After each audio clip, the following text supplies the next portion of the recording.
Drugs ಕೇಸ್ನಲ್ಲಿ ಸಿಲುಕಿದ star ದಂಪತಿಗೆ ರಿಲೀಫ್ ಸಿಕ್ಕಿದ್ದು ಹೇಗೆ? ಕೊರೋನಾ ವಿರುದ್ಧ ಮುಂದಿನ ತಿಂಗಳೇ ಸಿಗುತ್ತಾ ಲಸಿಕೆ?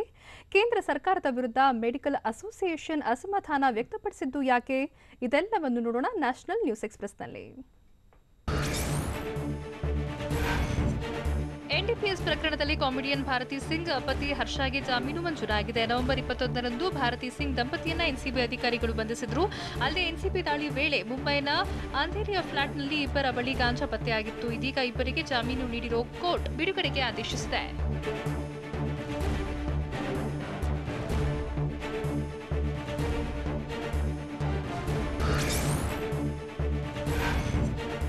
ಬಾಲಿವುಡ್ ನಟಿ ಕಂಗನಾ ರನಾವತ್ಗೆ ಮತ್ತೊಂದು ಸಂಕಷ್ಟ ಎದುರಾಗಿದೆ. ಟ್ವೀಟ್ ಮೂಲಕ ಕೋಮು ದ್ವೇಷ ಹರಡಿದ ಆರೋಪದ ಮೇಲೆ ನಟಿ ಕಂಗನಾ ರನಾವತ್ ಮತ್ತು ಸೋದರಿ ರಂಗೋಲಿಗೆ ಮುಂಬೈ ಪೊಲೀಸರು ಸಮನ್ಸ್ ಜಾರಿ ಮಾಡಿದ್ದಾರೆ. ಈ ಹಿಂದೆ 2 ಬಾರಿ ಸಮನ್ಸ್ ನೀಡಿದ್ರೂ ಕೂಡ ಕಂಗನಾ ವಿಚಾರಣೆಗೆ ಹಾಜರಾಗಿಲ್ಲ. ಹೀಗಾಗಿ ಇದೀಗ ಕಂಗನಾ ಪೊಲೀಸ್ ವಿಚಾರಣೆಗೆ ಹಾಜರಾಗ್ತಾರಾ ಅನ್ನೋದು ಕುತೂಹಲ ಮೂಡಿಸಿದೆ.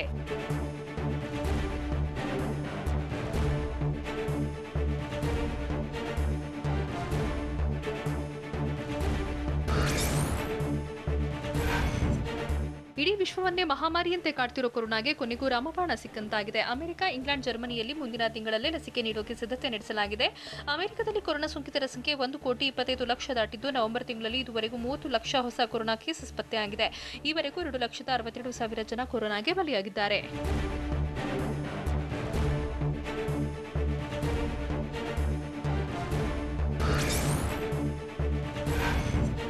ಕೊರೋನಾ ವಿರುದ್ಧದ ಫೈಜರ್ ಕಂಪನಿಯ ಲಸಿಕೆಗೆ ಇಂಗ್ಲೆಂಡ್ನ ಡ್ರಗ್ಸ್ ಕಂಟ್ರೋಲರ್ನಿಂದ ಈ ವಾರದ ಅಂತ್ಯದಲ್ಲಿ ಅನುಮೋದನೆ ಸಿಗುವ ನಿರೀಕ್ಷೆ ಇದೆ. ಒಂದು ವೇಳೆ ಅನುಮೋದನೆ ಸಿಕ್ಕರೆ ಸಾರ್ವಜನಿಕರ ತುರ್ತು ಬಳಕೆಗೆ ಕೊರೋನಾ ವಿರುದ್ಧದ ಲಸಿಕೆ ಲಭ್ಯವಾಗಲಿದೆ.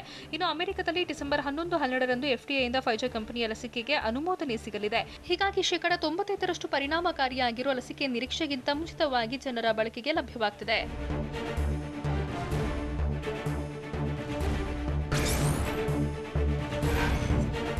ಭಾರತದಲ್ಲಿ 1,33,000 ಜನರ ಪ್ರಾಣ ಕಸಿದಿರೋ ಕೊರೋನಾ ಸೋಂಕಿಗೆ ಜನವರಿ ಅಂತ್ಯ ಅಥವಾ ಫೆಬ್ರವರಿ ಪ್ರಾರಂಭದಲ್ಲಿ ಆಕ್ಸ್ಫರ್ಡ್ ವಿವಿಯ ಆಸ್ಟ್ರಾಜೆನಿಕಾ ಲಸಿಕೆ ಲಭ್ಯವಾಗುವ ಸಾಧ್ಯತೆ ಇದೆ. ಪುಣೆಯ serum institute of India company ಲಸಿಕೆ ಉತ್ಪಾದಿಸಿ ಭಾರತಕ್ಕೆ ಮೊದಲಿಗೆ ನೀಡಲಿದೆ. 2 ಡೋಸೇಜ್ಗೆ 500ರಿಂದ 600 ರೂಪಾಯಿ ಮಾರುಕಟ್ಟೆ ದರ ಫಿಕ್ಸ್ ಆಗಲಿದೆ ಅಂತ ಹೇಳಲಾಗಿದ್ದು, ಇದರ 50% ದರದಲ್ಲಿ ಲಸಿಕೆ ಖರೀದಿಗೆ ಕೇಂದ್ರ ಸರ್ಕಾರ ಪ್ಲಾನ್ ಮಾಡಿದೆ.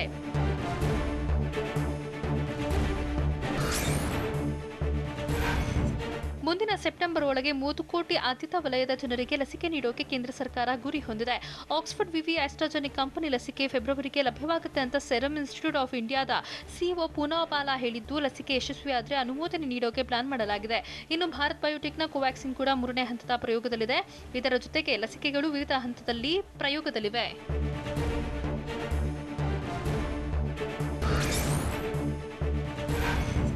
ವಿಶ್ವದಲ್ಲಿ ಕೊರೋನಾ ಸೋಂಕು ಕಾಣಿಸಿಕೊಂಡ ಬಳಿಕ ಕಳೆದ ವಾರವೇ ಅತ್ಯಂತ ಡೆಡ್ಲಿ ವಾರವಾಗಿದೆ. ಕಳೆದ ವಾರ ಜಗತ್ತಿನಲ್ಲಿ 67,000 ಜನ ಕೊರೋನಾಗೆ ಬಲಿಯಾಗಿದ್ದಾರೆ. ಇದು ಈವರೆಗೂ ಒಂದು ವಾರದಲ್ಲಿ ದಾಖಲಾದ ಅತಿ ಹೆಚ್ಚು ಸಾವಿನ ಪ್ರಮಾಣ ಆಗಿದೆ. ಈ ಬಗ್ಗೆ ವಿಶ್ವ ಆರೋಗ್ಯ ಸಂಸ್ಥೆ ಮಾಹಿತಿ ನೀಡಿದೆ. ಸದ್ಯ ವಿಶ್ವದಲ್ಲಿ ಕೊರೋನಾ ಸೋಂಕಿತರ ಸಂಖ್ಯೆ 5,90,00,000 ದಾಟಿದ್ದು, 13,94,000 ಜನ ಕೊರೋನಾದಿಂದ ಕೊನೆಯುಸಿರೆಳೆದಿದ್ದಾರೆ. 1,68,00,000 ಜನ ಇನ್ನೂ ಚಿಕಿತ್ಸೆ ಪಡೆದಿದ್ದಾರೆ. ಸಂಸತ್ ಸದಸ್ಯರಾಗಿ ನಿರ್ಮಿಸಿರುವ ನೂತನ ಫ್ಲಾಟ್ಗಳನ್ನು ಪ್ರಧಾನಿ ನರೇಂದ್ರ ಮೋದಿ ಉದ್ಘಾಟಿಸಿದರು. ದೆಹಲಿಯ ಡಾಕ್ಟರ್ ಬಿಡಿ ಮಾರ್ಗದಲ್ಲಿ ಬಹುಮಹಡಿಯ ಫ್ಲಾಟ್ಗಳನ್ನು ನಿರ್ಮಾಣ ಮಾಡಲಾಗಿದೆ. 11 ಗಂಟೆಗೆ ಪ್ರಧಾನಿ ನರೇಂದ್ರ ಮೋದಿ ವಿಡಿಯೋ ಕಾನ್ಫರೆನ್ಸ್ ಮೂಲಕ ಲೋಕಾರ್ಪಣೆ ಮಾಡಿದರು.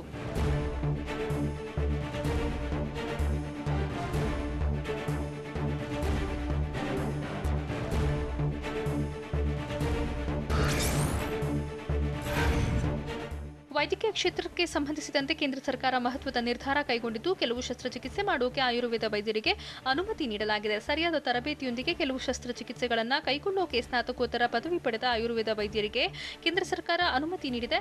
ಆದರೆ ಕೇಂದ್ರ ಸರ್ಕಾರದ ಕ್ರಮಕ್ಕೆ ಇಂಡಿಯನ್ ಮೆಡಿಕಲ್ ಅಸೋಸಿಯೇಷನ್ ವಿರೋಧ ವ್ಯಕ್ತಪಡಿಸಿದೆ.